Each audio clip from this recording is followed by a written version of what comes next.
Welcome back to another episode of Run Yogi Diaries. This is your host, Santosh Shiva. If you're new to the channel, please do remember to subscribe, hit like if you like this conversation, and leave your comments below and let us know what you took away.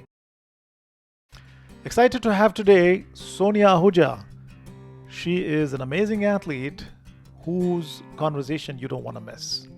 Sonia lives in Los Angeles, California area, and she's been doing some great stuff in the ultra scene. She's podiumed 100 milers in Florida as well as the Brazil 135. And last week, she completed her Badwater 135, one of the toughest ultra races in the world, and she finished fourth. And she was the second fastest female in the course. I love this conversation. I hope you do as much as I did talking to her. Her mindset, her attitude, her approach to life in general is inspiring and is full of amazing wisdom. Let's dig in. Hey Sonia, welcome to Run Yogi Diaries. Thank you. I'm really excited about it. Nice. Such an honor and a pleasure to have you on the show. For those who don't know who you are, let me do a quick introduction, take a stab at introducing you, and then we'll go from there. How about that? Okay. So, Sonia Ahuja, and you're an ultra runner, and that's what we're here to talk about. And a quick summary of your extraordinary achievements. You've done multiple ultras. I see that you've done about 100 milers. What's interesting is that you also place, you're a winner of the Miami, Florida 100 miler. That's so amazing. You don't get to see many Indian athletes go and win. You know, there are a lot of people who participate, but very few go out do the podium. So, very proud of you. Amazing. And then, of course, more recently, last week, you went out, did the Badwater 135. But what's fascinating is that you just didn't do it. You killed it, right? You're number 4 overall, which is amazing. Number 2 female. But hey, I saw your finish times and not too far away from the number 1 finisher. So it's just quite amazing. And all this as a recreational athlete. You're not even a professional athlete. You're a recreational athlete, and you're going out there and doing this amazing stuff. So obviously you got some gift in there. For a living, you're also a C-level executive working in the insurance industry, what I understand. So you're also a leader in the corporate world. Originally from New Delhi, married, kids, all the good stuff. What did I miss? I think you covered it perfectly. I'm impressed. Okay, great. So So, Sonia, what we'll do is, I think, jump into a bit of a flashback, right? Where it all started, what got you into running, why did you get into running, first off? So, let's maybe jump in. Absolutely. So, Santosh, first of all, thank you so much for having me here. It's my pleasure to be able to speak with you and connect with many more through the forum you have created. This is amazing to have a forum like that. So really want to thank you for that. Yeah, just to give a little bit background, and maybe I'll tell a little story, right? Because Hmm. some of people like me who are immigrants moved here from India have a little, background on what happened in India, and then you come here and it shifts a little bit, but your foundation is still like I spent 25 years, as you said, grew up in New Delhi, went schooling there. My first job there was with TCS. I'm sure some of you have heard the company name. And interesting part was because it was 1999 when I graduated from college. That was the time when Y2K was such a big issue. So my first client was here, AIG Insurance. Actually, that was my first client. So I ended up coming to United States right as soon as I got my master's in computers. So my really running, I wouldn't even call running, but my fitness Hmm. journey started in India. My parents were teachers. Teachers don't make at that time they don't used to make that lot of money. So we would go for summer vacation and my dad would make me walk, right? Hmm. We would Hmm. have to go for dinner somewhere to a restaurant. if it's 3 miles, you walk 3 miles. You had no option. There was no cabs, no vehicles. We didn't want to spend money unnecessarily. So he would make me walk basically when I was Mhm, 3 year mhm, old, 5 year old. And we would go literally every single year because as teachers, they got 2 months off, and we as kids got school time off. mhm, We were just what outdoor people, and we would walk for miles and miles. And that's kind of my recollection of maybe mm, my base little bit started to build from that.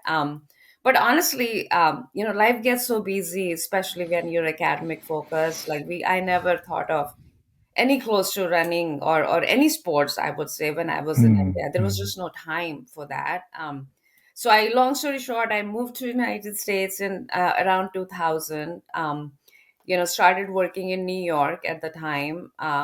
And I did realize that I had more time, first time in my life, to do something beyond just either studying or working. And I was always an outdoor person, so I started to kind of go for little jogs every evening or morning, depending on mm, when I got time. So it's really started as a very casual, hey, I don't want to gain weight, so let me make sure I mm, incorporate some kind of regime and discipline about cardio activity. And I love running, and I started to run. And what I noticed was that the more I ran, the more mental benefit I felt. So it wasn't like I was mm, losing weight or I was maintaining weight. It also became, hey, I was bothered by this issue at work, and I mm, couldn't really know how to solve. And then I went for a run. I suddenly found a solution for that, right? I was thinking much more clearly, and I learned that I mm, was much a calmer person, and I was a happier person, which also translated to how I conducted myself, not only in my business, but also as a mom or as a wife. So that to mm. me, as soon as I kind of saw that connection, I decided there's no looking back, right? I mean, from here on, the journey is okay. What more you can do and how you get better, but there was no looking back once I made that connection. Yeah, that's well said, and I think most people who run would that would resonate with you, because a lot of the benefit of running, while the obvious benefit of running, people relate to physical fitness, but I think that's far from truth. The bigger benefit is mental health. And you're right, you sort out your mind, you come back calmer, you come back in a better space. And usually the family is happier, right? And in fact, in my case, my wife, anytime I'm grumpy, she says, go out and run, go out Yeah, and run. yeah, So it's kind of a benefit for them too, right? absolutely. And I Yeah, think makes building sense. on to that, I also then observed that, I would come back happier, but there were times when I would come back from run and my adrenaline was so high that I almost Hmm. would like to go for another run. And that's when Hmm. I would say my shift from like shorter runs to a little bit more endurance runs happened. Because even I remember my first marathon, which wasn't that long Hmm. ago. It was probably in 2014. I was just checking my kind of notes to make sure I got it right around that time. And I was just inspired by someone. I'm sure we all meet someone who said you can do a marathon, and someone said to me, Hmm. it's like, you run this much, you totally can do a marathon. Why don't you just run a marathon? And I had never thought about it. I'm like, who's going to run 26 miles? And I was like, but I as I said, I always wanted to see, okay, there's only moving forward for here, so what else can I do? I was already running 10ish Yeah. miles. So I said, okay, I'll put my name and just do my training and hope for the best. And so my first marathon I trained, just get went by a standard marathon training plan. But what I learned was that as when I came back from marathon, I was so happy and had that adrenaline that actually I wouldn't just come and crash or just rest on sofa.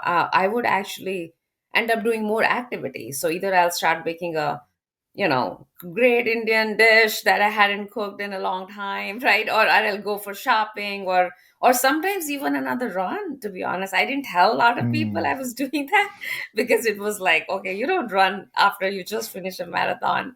You recover, right?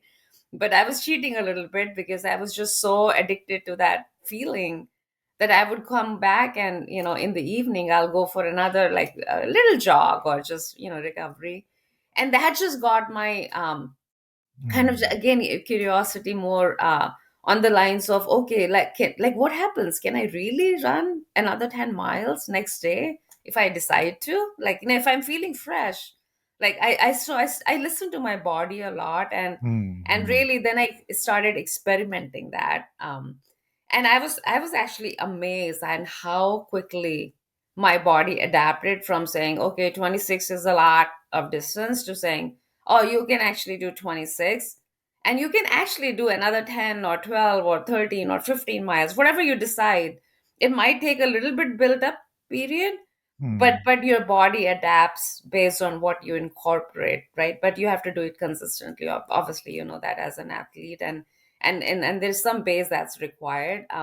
So that's how kind of then my focus shifted from, okay, I can definitely do a marathon, but I think there's a more to be like just discovered here. And I think Mm. that got me to just test a few things, try, a little bit different type of distances, mix and match and all that.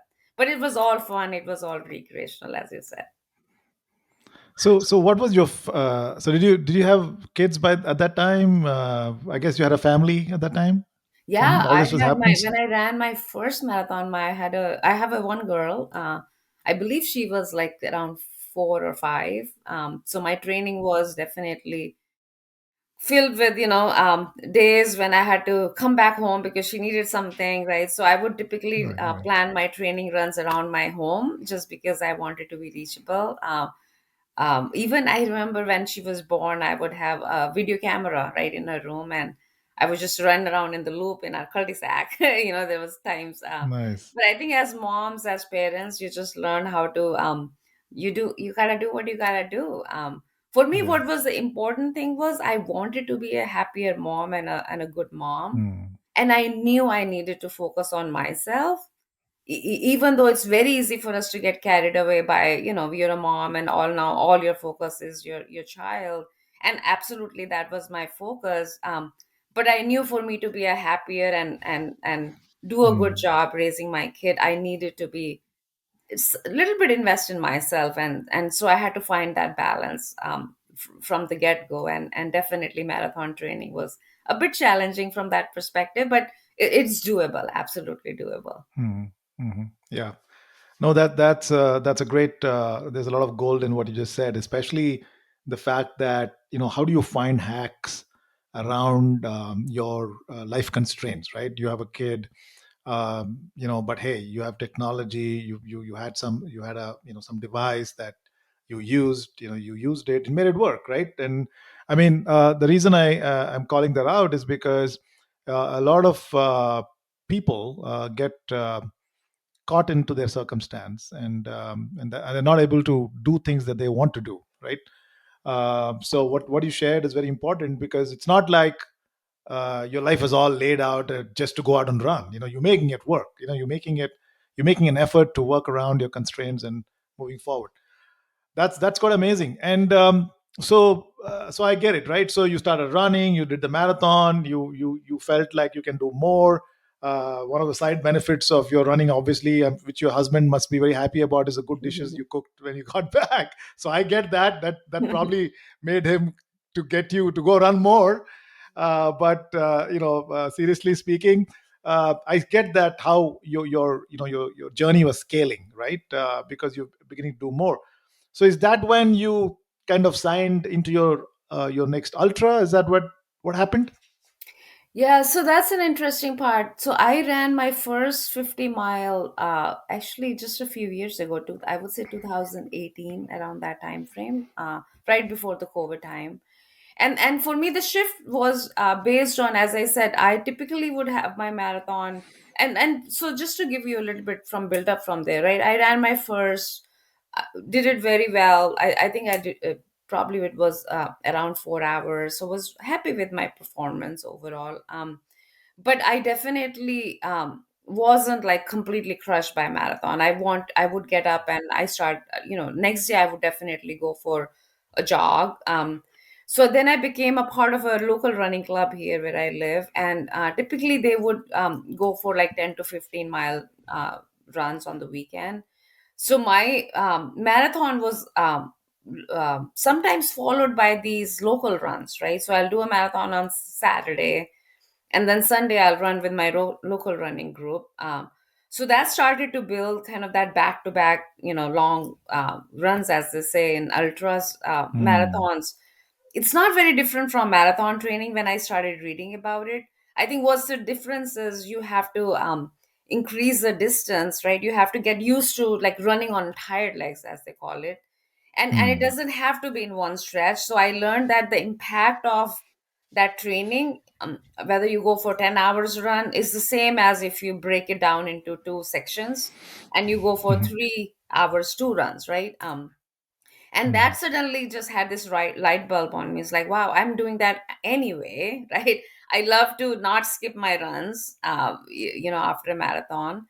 So if I can build my endurance level a bit more by having those consecutive runs, I think I can increase my distance without causing myself like injury or having a negative impact on my body. So I gradually started to do more consecutive runs on the weekend. And when I felt that I was actually ready to kind of take up a 50 miler challenge, my first ultra marathon was, I believe, 50 miler.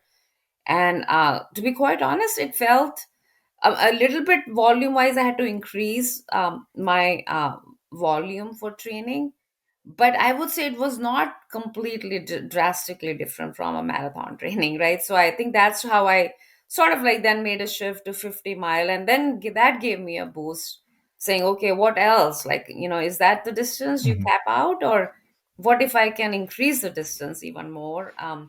And then I Hmm. started to study a lot, like that. You obviously your body, but you also have to make sure that you do it in a way that you're not getting injured. So then I researched, I learned what other ultra athletes was doing, and I started to, in my mind, like frame my own plan on how I'm going to go from like 50 mile to like 100K or 100 mile. And as we all know, COVID happened, and suddenly I find myself not traveling anymore. I used to spend a lot of time, just like you, traveling for my job. So I had all this time now. It's like, this is exactly perfect timing for me to Hmm. spend that extra time in building endurance or strength. So I would say 2018, 19, 20, those were my 2 3 years when I built the base for ultras. And then I started to sign up for 100 mile races just to see how I do. I would say I'm still not a very much a race person. Like Hmm. I probably have done much more longer distances runs that my ultra sign up reflects. Just because I just, Hmm. for me race is just a event, right? I Right. run for Right. my happiness. I'm sure many of us do for our own sake. So yeah, I started to increase my mileage quite a bit. And sometimes I'll do like 2 runs in a day, morning and evening, depending on the time. But my body was adapting, and I was feeling really good about Hmm. that. Nice. Awesome. So, one thing I missed asking you was your first marathon. Where did you do it? Was it in the Bay Area as well? Yeah, so I live in Southern California. So my first marathon was San Diego Rock and Roll. Hmm. Okay. And your first 50 miler, the one that you talked about, where was that? That was also in Southern California. It's an Avalon 50 miler. It's actually in Catalina Island, one of the most beautiful courses I've ever ran. So I would definitely recommend for anyone who is considering. So yeah, both races were local, and had fun time. Actually, after 50 mile, I immediately started to look at 100K. And Hmm. then I signed up for 100K. That was in Northern California, somewhere around Sacramento.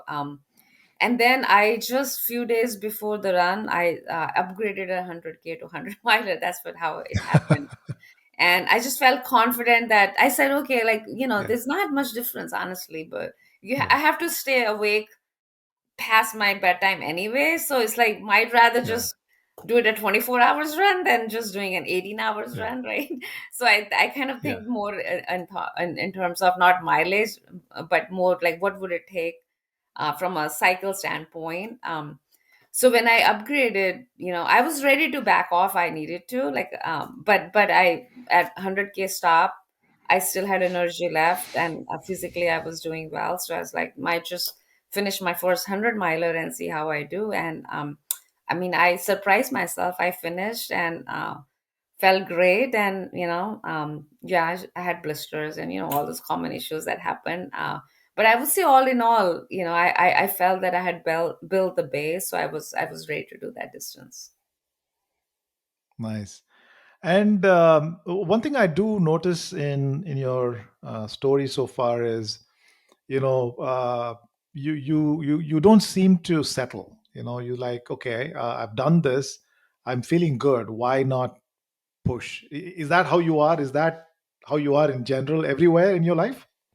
Yeah, I think you noticed something that I would say is who I am as a person. Whether it's my corporate life, my career, my personal life, right, or my running, I definitely is the one. I'm not just, some people will call it ambitious and sure, but I think for me it's more about discovering your own self, right? Hmm. Getting that Hmm. satisfaction from pushing yourself out of the comfort zone.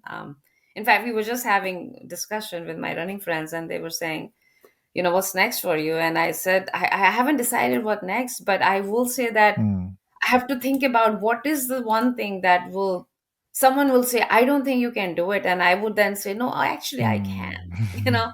And then it's a matter of how Yeah. can I, right? Because instead of saying I Yeah. cannot, I would say, how can I? And whatever that is, whether that's summiting Mount Everest or running a 200 miler, I don't know. But I'm sure there's one thing that Right.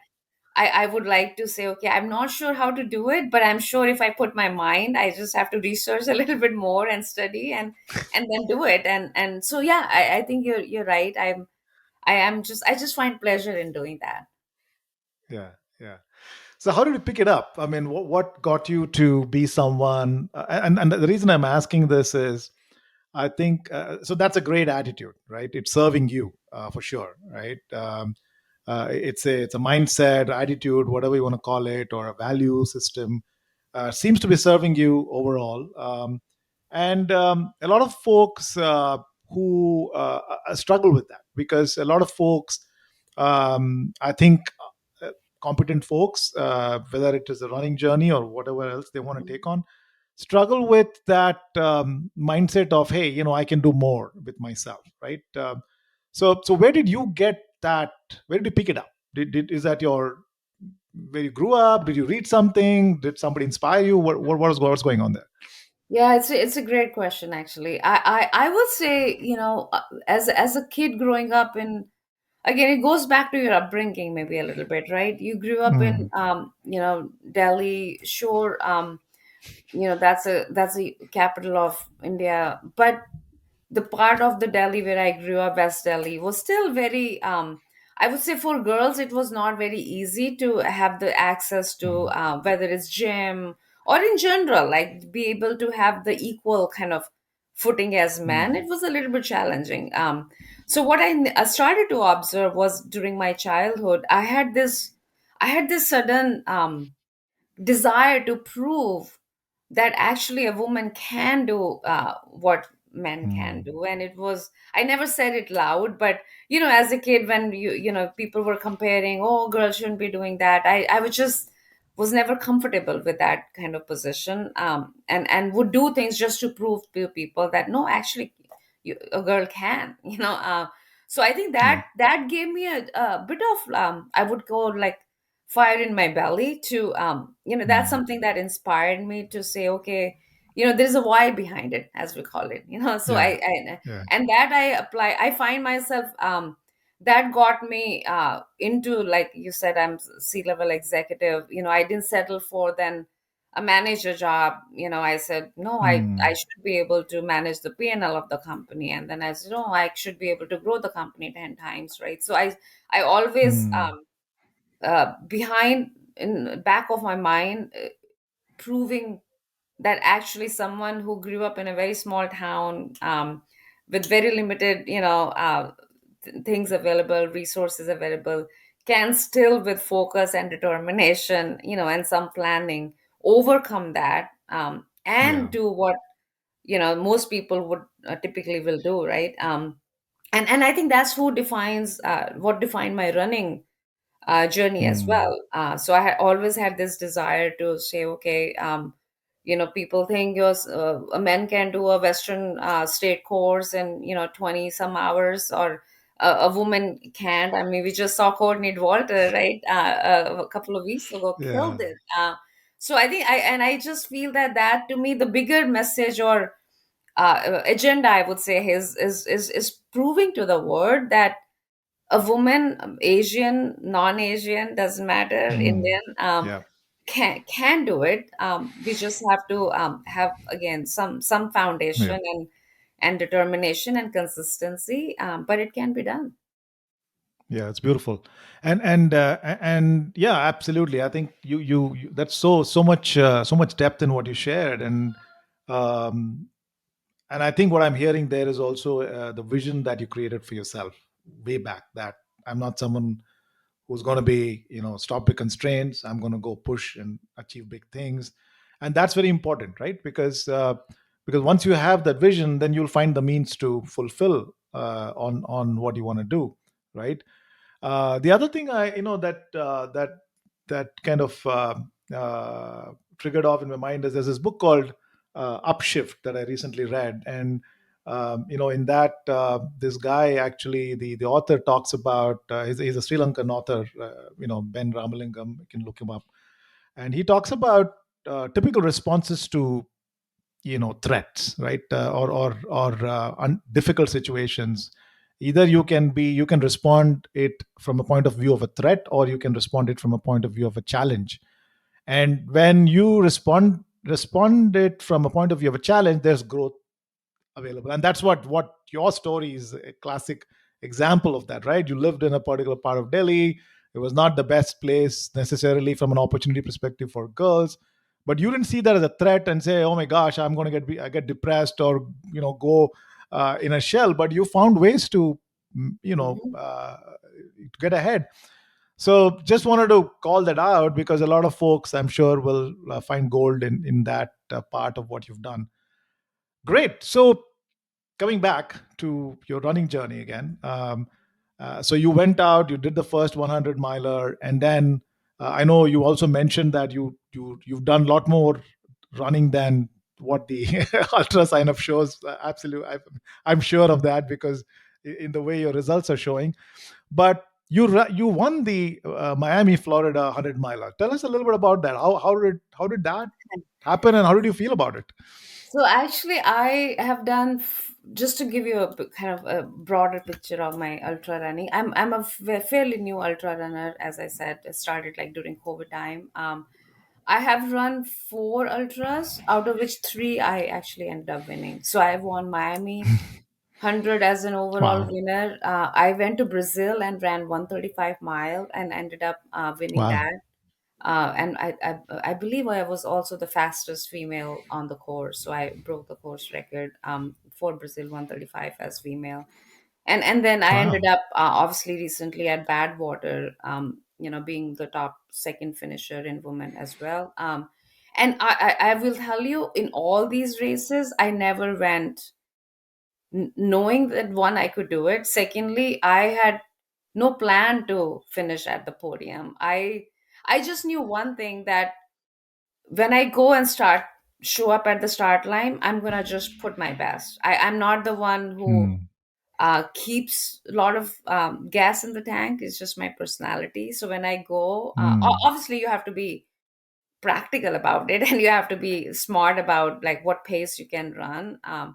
But as you said, I find pleasure in challenging myself and kind of saying, Hmm. okay, what is possible. So I still remember Miami 100, talking about that in particular. First of all, very hot and humid race, right? So a lot of people had cautioned me, like, this is not your typical early race you pick. It's one of the tougher ones. So watch for it. This is going to be a challenging one, right? The DNF rate, which is the people who do not finish, is pretty Hmm. high in that race. But I I was getting a lot of kind of assurance that when people say you can't do it, I start to say, okay, how can I, right? So I was like, okay, so what would it take for me to finish it? Not only finish it, but finish it strong. And I read about like nutrition and hydration and electrolytes, and so I had gathered a lot of kind of information through my research. I talked to people who had finished. Actually, I called the last year finisher who was also the champion, and said, what was your secret? Like, how did you kill it? So I got a lot of tips and advice from a lot of people who have supported me in my career journey. So yeah, I kind of followed some of those practices. Nutrition was a big shift I had to make. I was much more watching my hydration and how much electrolytes I was taking.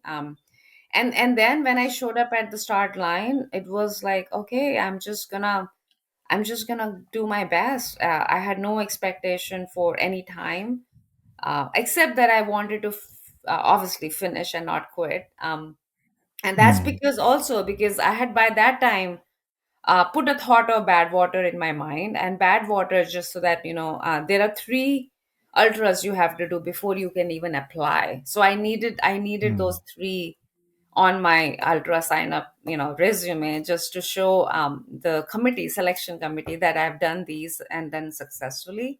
So a bit of my push to do the best was, I knew that someone would be reading my application, right? It's like applying to colleges. Hmm. You want to have your highest GMAT score or whatever, right? So I Yeah. had a Yeah. desire to say, okay, I'll just do my best, and whatever the result is, Hmm. hopefully it's good enough that I can prove to them that I can actually run an ultra. And I was actually really surprised when I reached the finish line and they told me, you're the first one. And the guy didn't even believe, because I believe I was right after the course record breaker time or something. So I was the first finisher overall amongst men and women. I actually was very, very close to the course record Wow. time. And I processed it then, right? I said, what did I do? I didn't really go and saying I'm gonna be the first. So what really happened, right? That actually helped me perform that to my best. And I would say it became one, it was self-confidence, right? I don't settle for less. I just said keep pushing. But I think second was, I am generally very happy person when I'm running, right? So I didn't look at my Garmin. I just didn't look at my any of my pace. I remember just categorically, I was just passing these Miami street. It was all on the Miami, like downtown, and taking from different beautiful places in Miami. And I was talking to strangers when I was like passing them, right? Like I was dancing and just laughing and exchanging quick notes and just having a blast. And so when you reach the finish line, I am almost like disappointed. I'm like, oh, that it's over. Like, I was having so much fun doing this. So and then as I said, then I always analyze, right? What goes well and what doesn't with any of my things. And I said, okay, what actually did go well is I didn't care about the pace or any number. I just had fun, and if I can continue to just adopt that as a practice, maybe there's something there. And yeah, and I repeated this, and Brazil, exact same thing. Brazil, showed up at Brazil, almost kept my Garmin on the side, didn't even bother to look at it. Just took the course, and in the spirit of enjoy the beauty, the scenery, the culture, and found myself being the first person on the finish line again. Wow. Congratulations. Thank you. And was the Brazil one also a road race or was it a trail race? It was mixed, but mostly it Hmm. was very interesting. So there's a pilgrimage route, mostly on the trails, but then this route goes through different towns, small Hmm. villages and towns in Brazil. So when the town comes, then you are on the concrete road, cobblestone, stone. In fact, those sections could be very challenging. But then once you're off the town, you again go to the dirt road. So it was a really good mix of both trail and the roads. Lovely. And obviously, I know You said you were enjoying it, and the results just showed, and you didn't necessarily expect it. But obviously, there's a gift in there, right? There's an ability that you're discovering, right? Because it's not like everybody is going out there and creating course records or being able to hit certain pace. So, how did you feel about that? To say, hey, there's something in here that I haven't ever known about as an athletic capability, right? I mean, it's a capability that you're discovering also. How did you feel about that? Yeah, I would say, there is athletic capability, but I would say you said something which I'm gonna bring it back. There's also a bit why, like, why should I get a podium? Like, like, why that extra Mm. push, right? So I Mm-hmm. think sometimes what I observe is, and I will be frank here, right? I'm a 5 feet, petite woman, right? I still observe sometimes I go to a pre-race meeting, even Badwater, I went to a pre-race meeting, and people were looking around my crew, like we had to have, so there are 5 people, right? Four of my crew and one runner. And typically they look at this tall guy in my team and assume that he's the runner and I'm crewing. So when he said, "Hey, who's the runner here?" and I said, "Actually, I'm the runner." So they're like, "Oh, so you get this look." Like they look at it like, "Oh, she's the runner. She's the one who's going to run this 135-mile course." And so for me, when I see that, that gives me just this extra fires. Like I gotta show him Mm. size doesn't matter. This doesn't, my look doesn't matter. I You messed with actually the wrong person. so as soon as he said that, "Oh, you are the runner," I thought he was the runner. I said, "Oh, okay, you just got me started now." so so when I showed up at start line, believe me or not, that was still in back of my mind. I'm like, these people think that Mm. a small woman or look someone who looks small can Uh, really run. Like it's like, come on, so I just started to like push myself to just wow. one prove to myself that I can do it, but then secondly there was a bit of, I wouldn't call showing off, but sending a message to the Yeah. broader community that, as I said, if you decide to do it and you have Mm. dedication and focus, right, you actually can.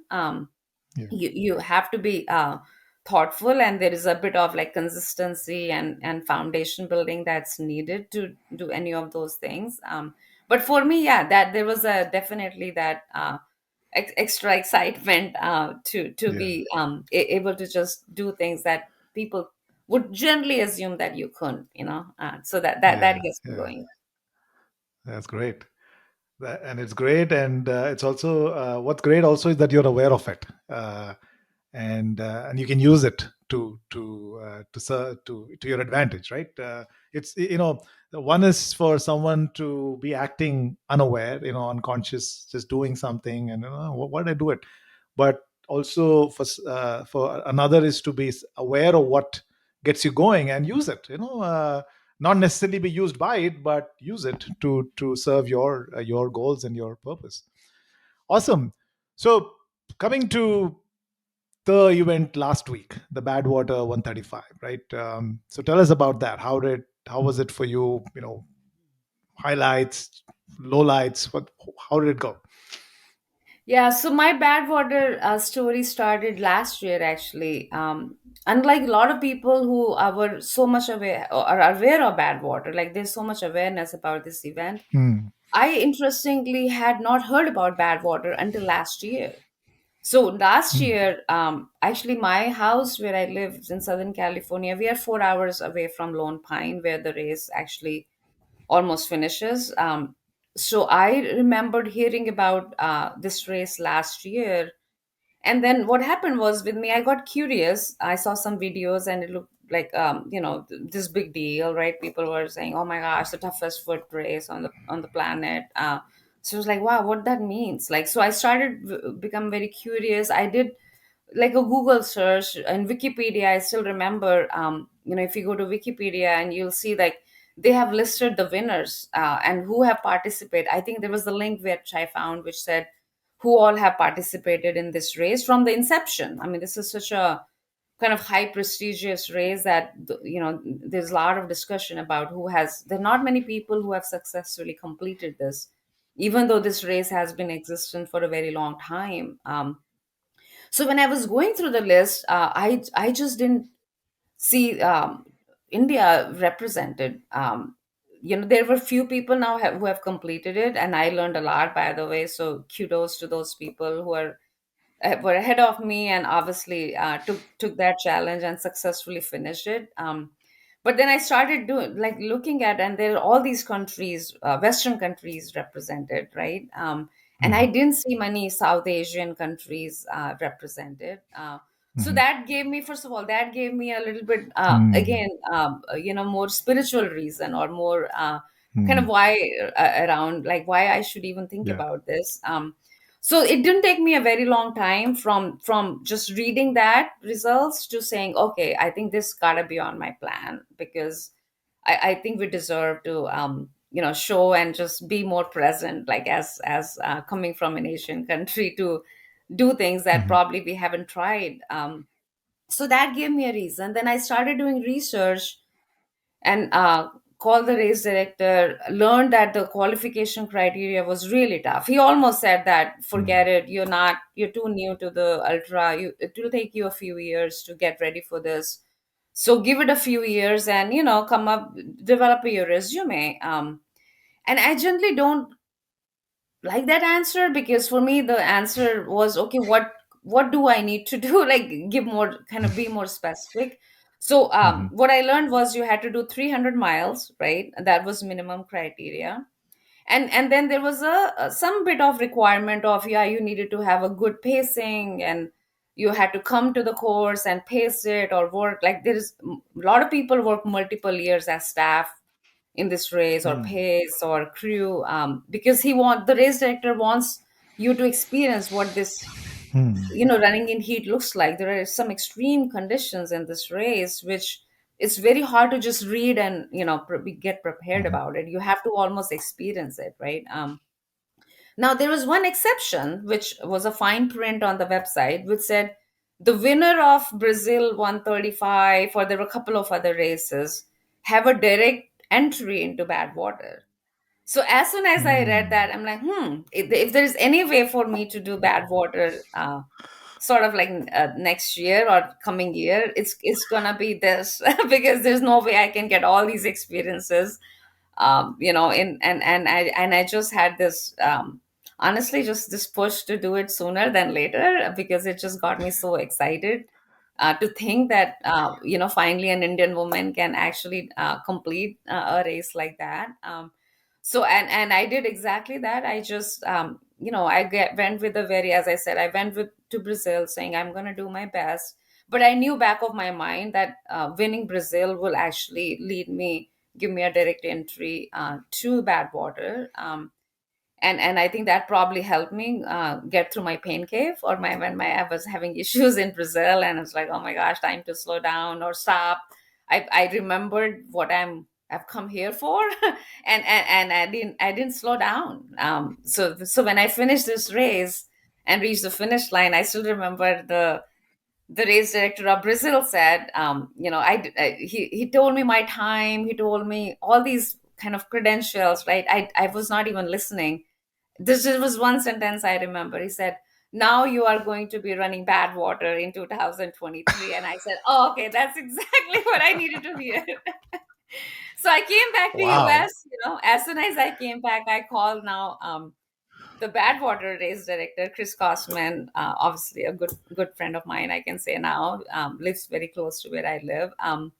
And said, "Hey, guess what? I just won Brazil. So tell me, what do I need to do now?" And it was obvious at that point that I was going to be running Badwater. So from there, then it was now okay. I knew now I was going to run Badwater, right? Part of that, actually, that was the first time probably I felt nervous, to be quite honest, because this was a big jump for someone like me who had just Mm. done three ultras officially, at least.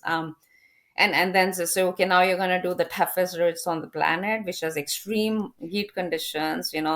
You're crossing three mountain ranges, all asphalt, right? I mean, the best of the best athletes sometimes can't finish that race. So what am I thinking here? Like, how am I going to get prepared for this? And you have 5 months from the time you finish Brazil, which was Mhm. January of 2023 to July, you don't even have 6 months to train. And this is a Mm. big jump, right? So I immediately started to, as I came back, start to put my plan together, talk to tons of people, considered hiring a coach. I ended up not, but I would Mm. advise, if someone was considering that, this would be a race where I would say, yeah, get someone who's experienced in this, because it had its own unique nuances that you had to plan and train for. And I did that just by talking to people. And I just, again, the point which I went in with the mindset was, to do the best, right? I said, if I've done, heat training, I did my hill training, I built Mm. my base, I did by some speed things. And so I had 5 7 things I had identified that I needed to really do before I say I was ready to run. And I was a bit more methodical this time about making sure that every whether it's every week or sometimes life get busy, every week is not the same, right? But at least Mhm. on a monthly basis, if you break down 5 months plan, I was checking the box and making sure I didn't take anything for granted, because the Mm. cost, or the implication of taking things for granted, this was huge, right? I mean, not only you're not finished, but you can get heat issues, and you can have extreme Mm. medical problems. So I had to take this one very, like, methodically, seriously, like, make sure I was ready for that. And I did, I think, a lot of that. And yeah, it was start line again, and I said, okay, I gotta feel confident. I've done my homework, I Mm. did my, put my hard work, and now it's execution, right? Now you have, like, Yeah. day or 2 days of being on the course, and just have fun and just have confidence in you that you did everything, and problems will come, we'll just solve, and we'll just keep running. And so yeah, that was my attitude, and that's what happened. Beautiful. So, zooming in a little bit about you talked about a methodical approach to training for this event, right? So, um, what if you want to pick the top three, right? What you may have implemented in preparing for something like this, like for example, heat and some of those issues that Badwater is infamous for. How did you prepare? What did you specifically do to get ready for those?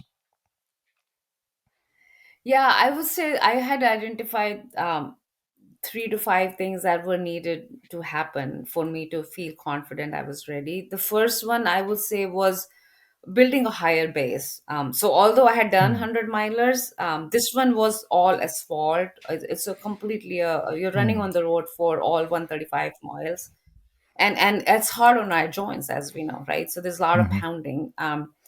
So for me to feel confident that I can do it, and do it consistently, for 135 miles, and not have to stop or give up, I needed to increase my volume further. So I started to incorporate 2 times in a day runs, because there's no way I can, with the work, I could go for 4 or 5 hours run in a day. So I would Right. typically go in the morning, and then I would reserve some time in the evening. So that to me was something I had to do just for this race. But I So how many enjoyed it. miles Once were once you you start doing to, per week? So how many sorry. miles were you doing? How many miles were you running per week So for I something had like this? planned to go increase my mileage gradually, because as we all say, like, don't increase, you're not supposed to increase Mhm. more than 10% or whatever that percentage is. So I had, when I started to put my plan together, I had recognized that I would increase my mileage like by 10 to 15% every week. But then I maxed out at over 100 miles weeks, at least for a month. So Mhm. I did like 4 weeks of over 100 miles, which means that if you sort of boil down to the daily schedule, I was running over 15 miles a day sometimes. My peak week, I was running 15 miles a day every day, Hmm. with Okay. except the recovery days, obviously. Hmm. And so I had to break it down into kind of the morning and the evening workout. But then I also learned that it actually was helpful to break it down, because I could come back during lunchtime when I'm in meetings. I would put my icing pads on, or I would put my compression boots. so it gave me a time to recover a little bit, so that when you go in the evening, you're not completely like taking the risk of Mm. injury. So once I kind of got into a rhythm a little bit, I felt comfortable that, few months of that training was totally doable, by breaking it Mm. down. So that was one. I would say the second one was hydration. This is the Mm. driest weather condition. I mean, the temperature got 126 was the highest I saw in the my Garmin watch. But I Wow. think people generally say this asphalt temperature is 10 to 15 degrees even higher than what your watch captures. So and you could feel that in your shoes, like you could just feel the Mm. heat part, right? So the what is important is then to keep yourself hydrated. So for me, I had to learn Mm. not only to just force myself to make sure that I adopt, drinking enough water as my regular practice, but then also pay a lot more attention to electrolytes. Now I a lot of us runners, are very comfortable with taking electrolytes, right? Through pills, salt pills, and all that. But then I also started to change my nutrition to make sure I was taking, like, vegetables and fruits with sodium and potassium and, Mm. calcium. And so a lot of nutrition changes, I would say. Electrolytes was a big part. And then the last part, which typically you do towards the end of this, is your heat training. You had to get Mm. used to running in the heat in that dry weather. So I would go into sauna, sit there for 40 minutes, and sometimes do my yoga, or sometimes, I would read book. But a lot of times I decided to actually be a bit more active in the sauna room, just to get my Mm. body used to not giving up in that heat condition, but being able to like operate. And if you read about bad water runners, everyone adopts, some variation of that. So for me, what worked was, keeping myself active in the sauna room, and adopting that as a standard training practice. Makes sense. On the third part, on a lighter note, if you're living in Houston, Texas, you just have to run in the summer and you're ready for bad water. Yeah, that is true. It's humid, it's hot. You. So I'm kind of thinking, why aren't more Houston runners doing bad water? It's I was natural just going to say that extension you to. guys are much more than would be successful at doing bad water than I was.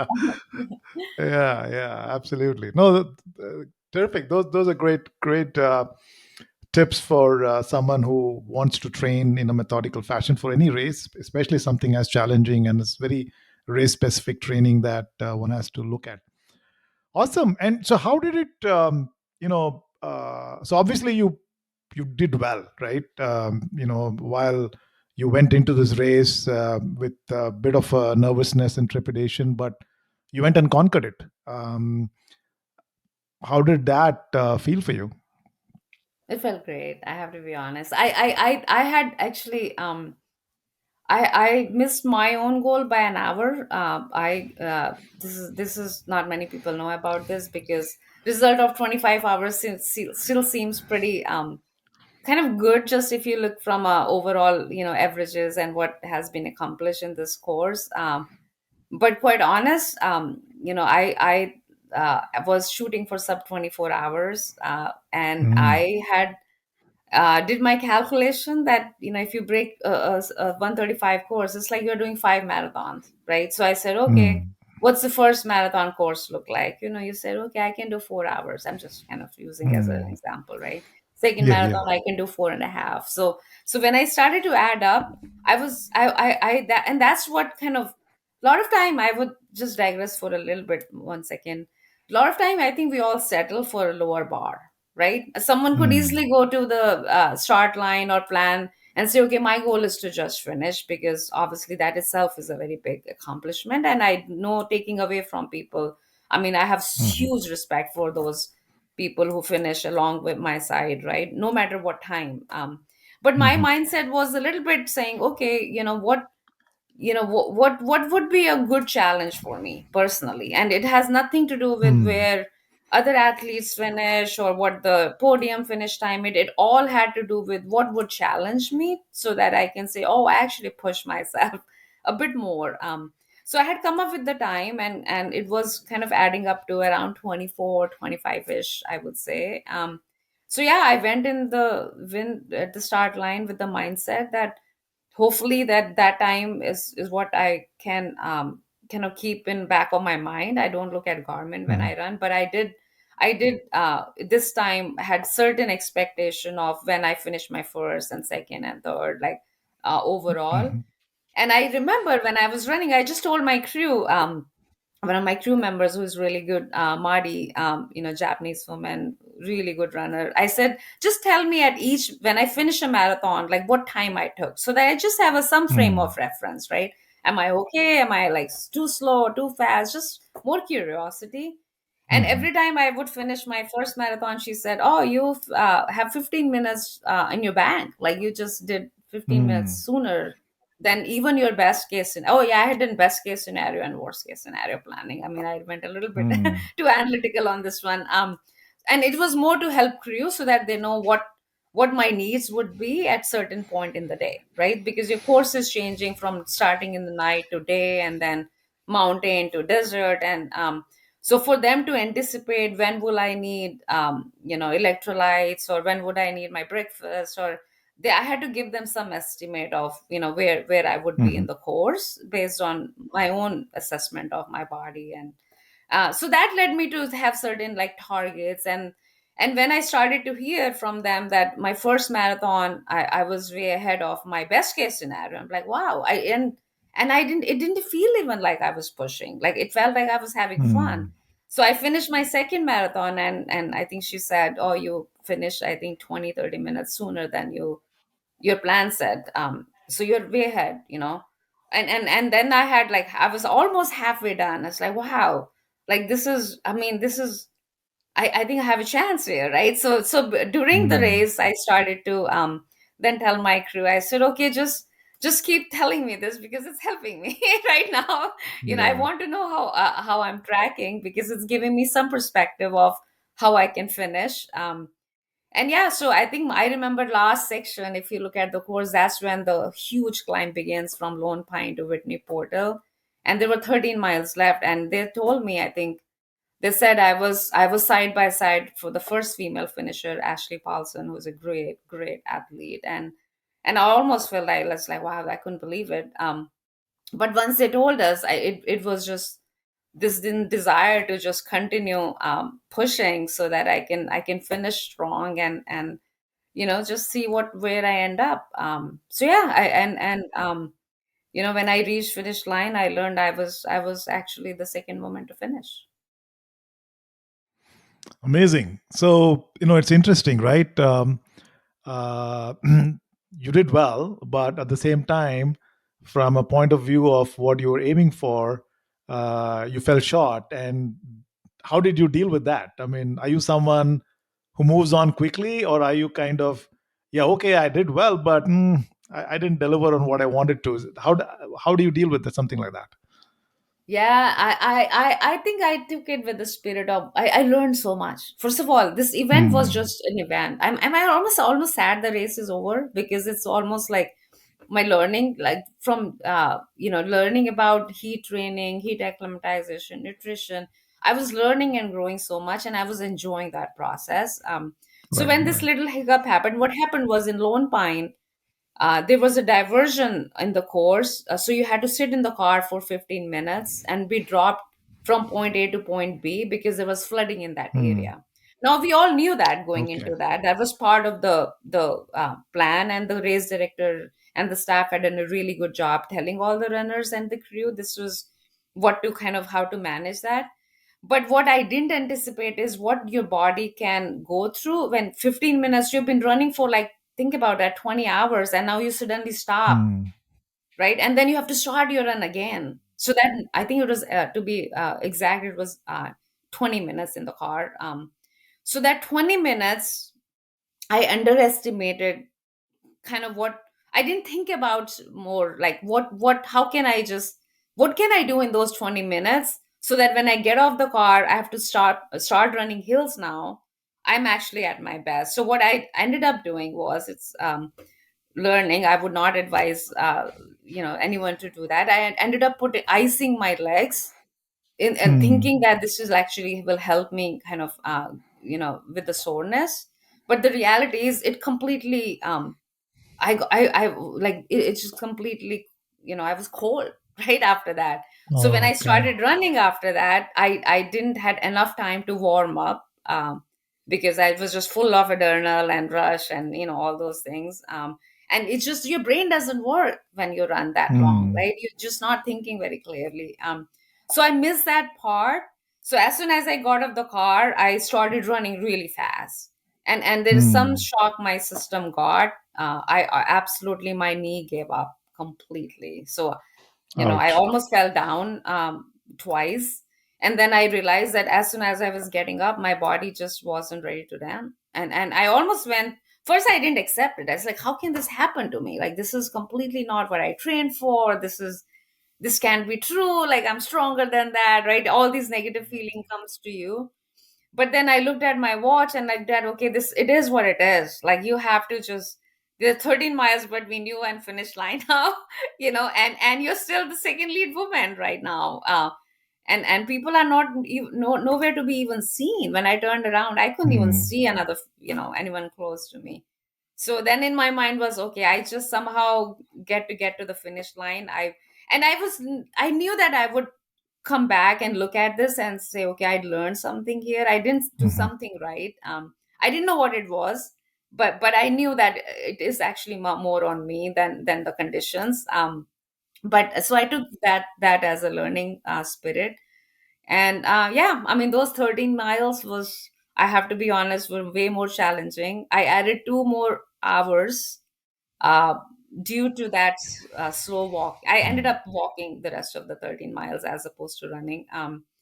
And so yeah, I still feel I could finish that race in 2 hours less. That will always stay in my head, unfortunately. But maybe that will Yeah. give me my next fire now, right? To go out Yeah. and do Yeah. something again. But then I came back. And then I talked to my crew. By the way, this race cannot be done successfully if you don't have a good crew team. So Hmm. I want to recognize my crew, Ali, Brian, Marcelo, Marty. Those were the 4 people who ran who helped me kind of get through this. And then we looked at what happened, and we were able to identify the issue. But sometimes some of these things you just learn when Yeah. there's no way I could have like, learned this from reading a book. Like, you had to Yeah. experience Yeah. it to learn. I would say, yeah, now I know what to do next when something like that happens. Yeah. Yeah. Yeah. Beautiful. Amazing. Again, hearty congratulations. If you didn't know this part of your plan, it's a great finish. Very, it's fantastic. I mean, really, thank you for what you do and all the limits that you're pushing, so others can get inspired, and maybe we'll see more. Uh, you know. Indian origin women out there doing more bad water. Today it looks, when you talk to somebody, the bad water, oh my gosh, that's I can't do that, right? But amazing. Thank you. Awesome. So, hey, that I think we covered a significant amount of ground in terms of your journey so far, and the person behind the athlete, and maybe we can pivot a little bit into. I know we covered a lot of your what's working for you and what you've learned, and if there's something that we may have not missed, maybe we can pivot into your top 3 or 5 um, practices that's working for you, that you would want to kind of share with the listeners. Sure, absolutely. So I think we already covered about nutrition, hydration. I think the importance of that connection of what you put in your body to like how your body performs.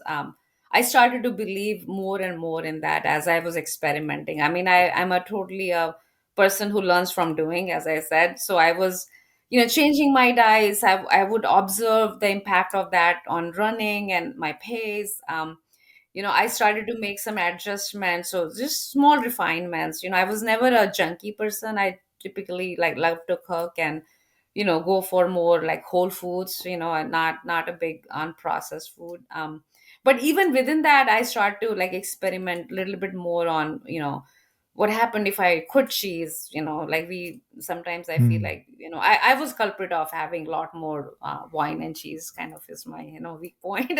So I would enjoy Mhm. those more than I probably should have. So I started cutting down those things in my life, right? I Mm. reduced caffeine quite a bit because I was concerned about Mm. hydration.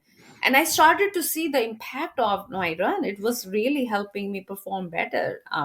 So no, Mm. those things are obviously, goes without saying. As you increase the distance or go for bigger things, I really believe that paying attention to that and kind of refining that would help. I would say Mhm. the one which I didn't cover so far is the core, the strong core or the strength Mm. training, right? Mm. I was already doing strength training for, as long as I've been running, a couple of times a week. But this time I started to do a lot more yoga because I was Mm. concerned I didn't want to get injured as I was doing a lot more running on these hard pavement that can be so Mhm. brutal to your joints and body. So I had to, incorporate a lot of stretching, which meant for me the easiest way was go to a yoga class or put a 40 minutes, Mm. a YouTube video and just do it at home. So I would say that that has become now a very foundational part of Mm. building that base for solid running. And the other one is, I would say, just having fun. I Mm. always envision, I use this visual effect, right, of how you motivate Mm. when you go through a downtime, or even to say, okay, like, why am I doing that? And I always have Mm. Mm. either some big celebrity even at the finish line, or I'm a beer person, right, like IPA, so I would envision myself with the beer, having fun time with my friends. So for me, that is also very important. When you work hard, you play Mm. hard. So adopting that as a standard practice and having people who I run with, all my best friends, they're all my best friends Mhm. now. I had a great team, especially at Badwater. Like they were with me all the time, following me, right? That's how the race kind of the format is, because there are Mm. no aid Mm. stations. So they had to carry my food, my ice. So the ground rule I established was, whether we finish or not, whether we win or not, we just have fun. This has to be our most memorable time Mm. ever spent together. And I do believe that that really helps me. It gives me something to look forward to. So there's a spiritual and have fun part. There's a nutrition, hydration, I would say, is one bucket I would put. And the third is like core and your, whether you do yoga or some kind of resistance training, making sure your body can actually takes that much volume. You get your core strengthened. Yeah, makes sense. No, those are great, great three tips in addition to all the other, behind the scenes that goes behind someone like you who makes it work, right? And especially, I think this whole thing about attitude and the challenge mindset that you developed, is very valuable to reflect on and see how one all of us can take that on. I think that and the vision part, right? The fact that you're constantly looking at what's the next peak I want to conquer, and you see yourself there, you visualize yourself there. All that are great tips and practices and principles that one can take away from your journey. Um, awesome. So, what's next? I know you said you've not yet nothing on the table yet, but is there something cooking in the background in terms of what might be what next? Yeah, I think first I'm gonna take a little bit break and, as I said, just enjoy. That will help me kind of feel more fresh. I feel I haven't decided exactly. I haven't signed up any races. There's no big races that I've Mm, signed up for the rest of the year or year after. I do have a desire to just learn more, that what distance can more be covered. So mm, either I would do a longer races like 200 plus and see what that looks like.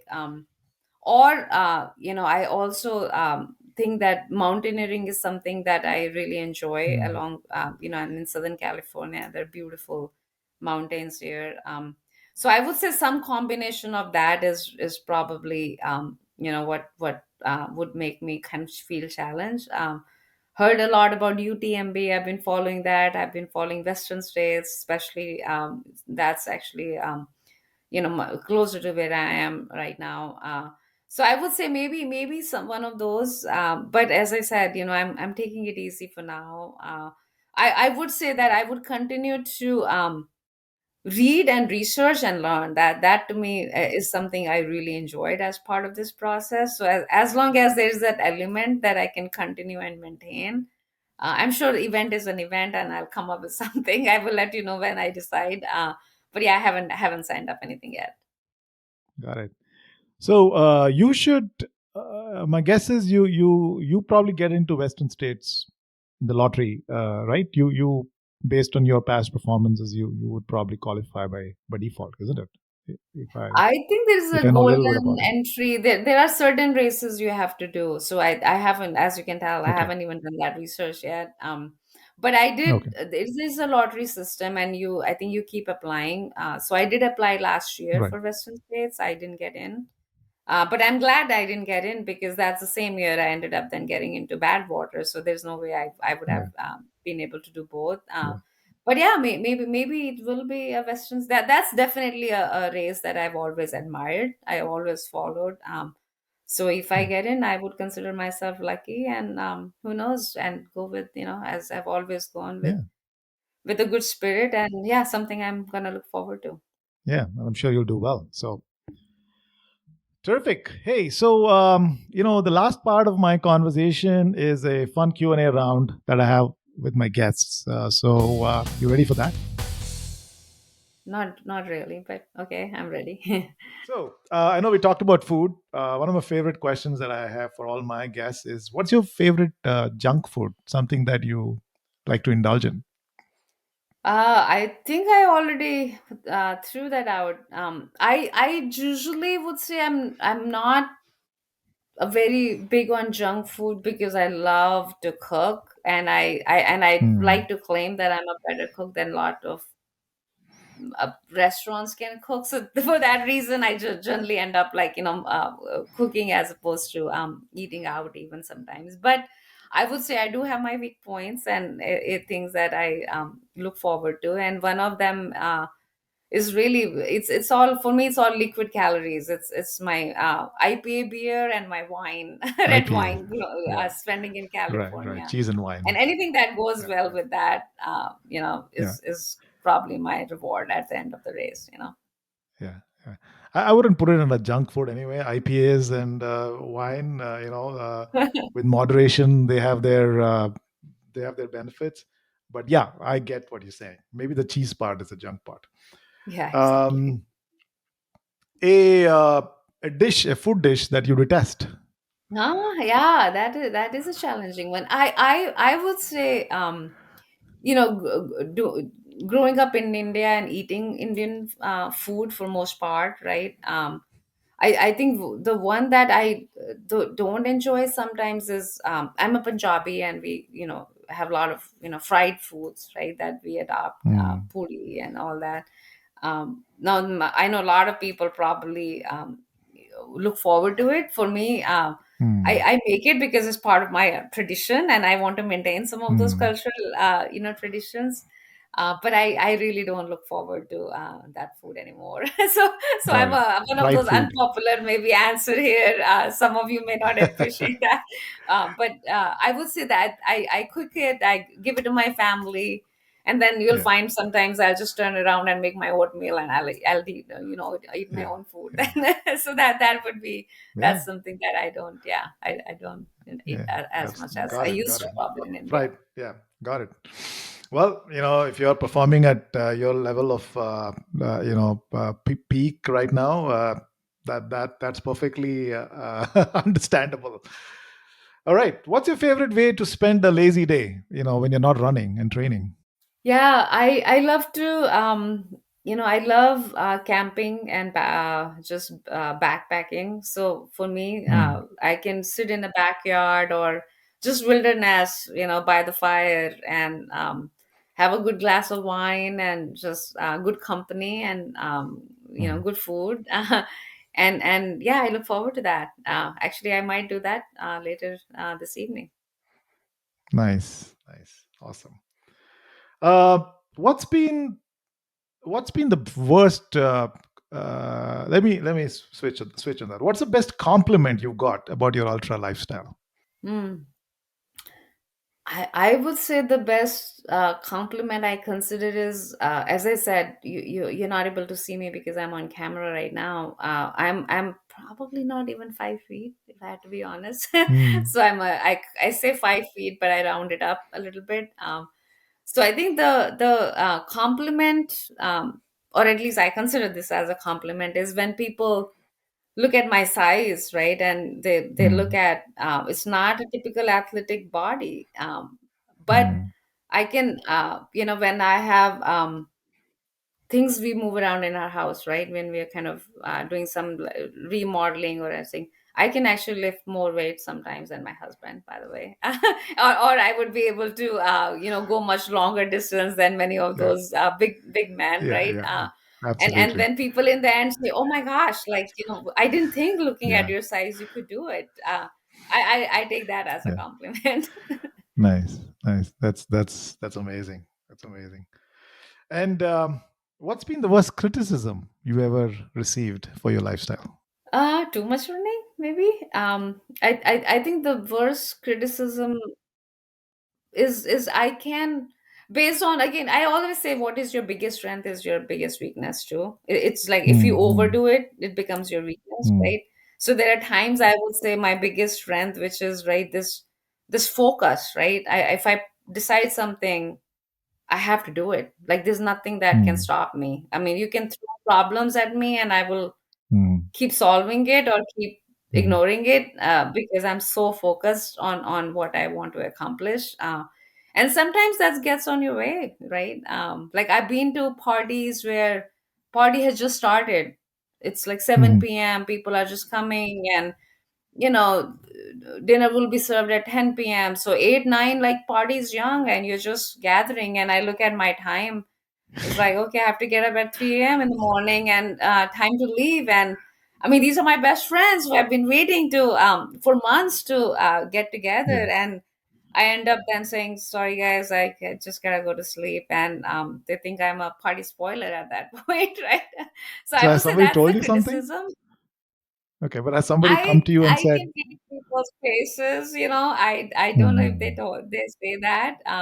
But I also feel like that's why I said the balance is really important. So I go for mm, periods of intense training, and I would not let these social gatherings mm, mm, kind of get in my way. I would eat, and typically what happens now is they would serve dinner for me early. Now they've gotten so used to mm, it. So whenever I come to go to anyone's house or we go out, they will try to arrange a little bit earlier than their standard time. And then typically they would say, oh, Sonia, your food is ready over there if you need to leave early. So I was like, okay. And then I heat it in microwave, I'll eat my food and say everyone goodbye and then go to my bedroom, right? And I'm okay with that, and they have gotten okay with that.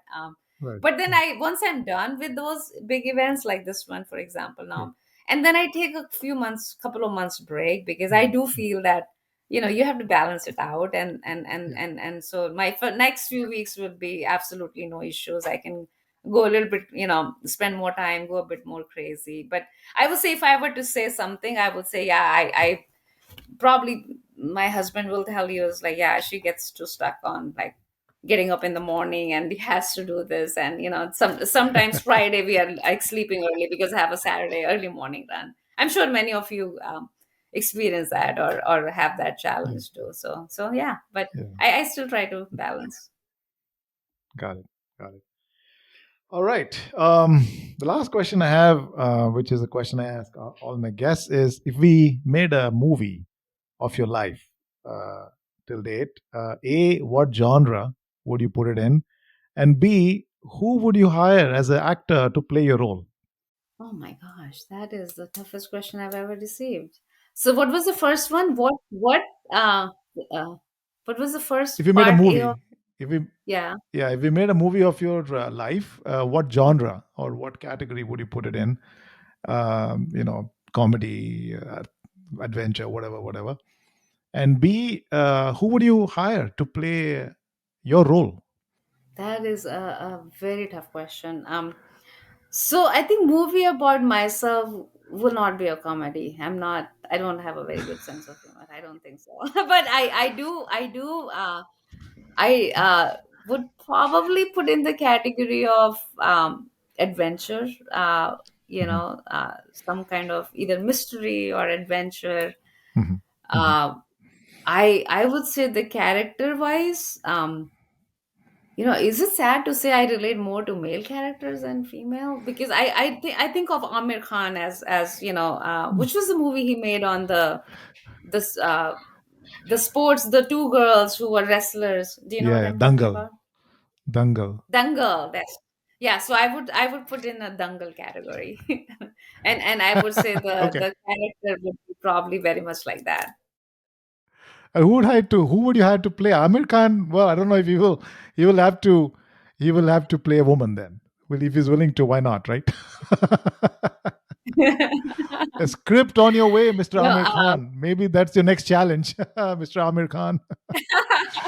Yeah, why not? yes, Sonia wants to play a female character now. Yeah, uh, yeah, yeah. no, I think of Priyanka Chopra as Hmm. definitely as one.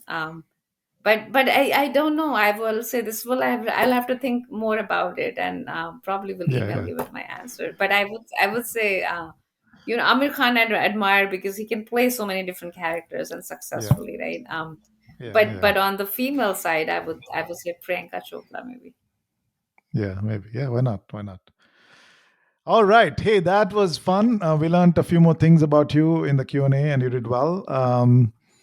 I think coming to a you know wrap up here, Sonia, I'd like to give you the last word. Any final message you want to pass on to our audience?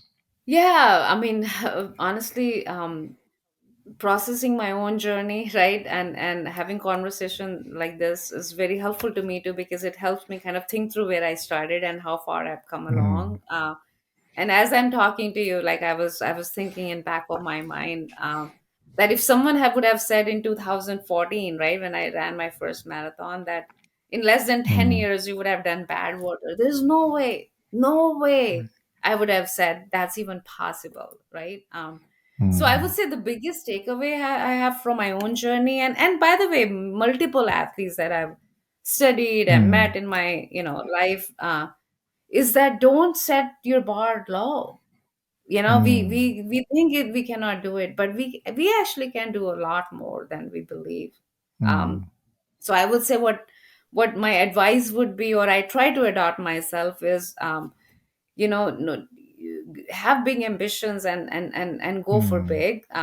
Of course, be practical about it. You don't go from like not mm. running at all to like running 100 miles. But I Yeah, do think that having those big ambition and setting the bar high will allow yeah. you to then say, okay, instead of saying I can't do it, then you say, okay, how can I, right? Now what are the things? Mm, Let's be mm. practical now. What do I need to do now? Break it out into baby steps. If it's Yeah. 2 year plan or a 1 year plan or a 6 months plan, break it down and say, okay, what could be the smaller milestones I can identify and build as part of my life, so that I can see the progress. And ultimately I end up doing what I aspire to do. So I would say, yeah, nothing is impossible. You just have to figure out how to get there, and then consistency and kind of be staying true to the execution, I say, right? Being able to get up early and do what you thought you're gonna do sometimes can be hard. Things come at us. I don't beat myself down every day, but I do look at overall, am I following my plan? Right? It doesn't have to be a daily plan, but it has some structure to it. So I would say, shoot for big things. We all can do it. Mhm. Nothing is impossible. We just plan for it and we do it. Yeah, beautiful. Awesome. Hey, Sonia, again, thanks for taking the time out and sharing with us your journey. We're coming to a wrap up here. I'll let you go and enjoy the rest of the afternoon. And you're on your break right now from all the training, so enjoy that bit. I agree that balance is important, and you deserve it. Again, thank you. Have a good one. Thank you so much again. This was a great opportunity, and thank you, Santosh, for what you are doing. You're making a huge impact to community, and kind of giving back by organizing these kind of chats. So really appreciate that part as well. Yeah, thank you, and thanks for your support. Bye bye. Absolutely. Bye.